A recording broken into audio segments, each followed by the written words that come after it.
ఒక పెళ్ళైన పిల్ల భర్తని వదిలేసి పుట్టింటికి వచ్చేస్తే బుద్ధి చెప్పి తిరిగి అత్తవారింటికి పంపాలని మీకు తోచలేదా? అక్కడే నిలబడి మాట్లాడుతున్నారు. లోపలికి రండి అన్నయ్య గారు. ఏటమ్మా గజగజ ఆడిపోతున్నావు ఇతగాని చూసి. ఏల లోపలికి రావాలా?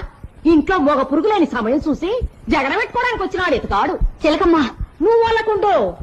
దెబ్బకి దెబ్బ జాడించకపోతే ఈ మీసాలోడు మరీ మీసాలు తిప్పేస్తాడు. మీసాలోడా? ఏమయ్యో ఎద్దుబండి సోములు. హా? ఎద్దుబండి సోముల?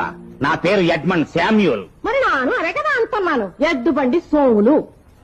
మా పిల్ల ఇంటికి చేరడం ఆలస్యం అయితే ఇల్లెక్కి కూసినా ఉంట కదా పందెం కోడిపోయిందిరాగా. మా పిల్ల రేత్రి 10 గంటలకు వస్తుంది, 12 గంటలకు వస్తుంది, 14 గంటలకు వస్తుంది. వస్తే ఇవాళ వస్తుంది, లేకపోతే రేపు వస్తుంది. అసలు రాకపోతే రానే రాదు. అది మాడజాతి స్వాతంత్రం. అడగటానికి అనుమానపడ్డానికి అసలు నువ్వెవడివి? చిలకమ్మ నువ్వు వాళ్ళకుండు.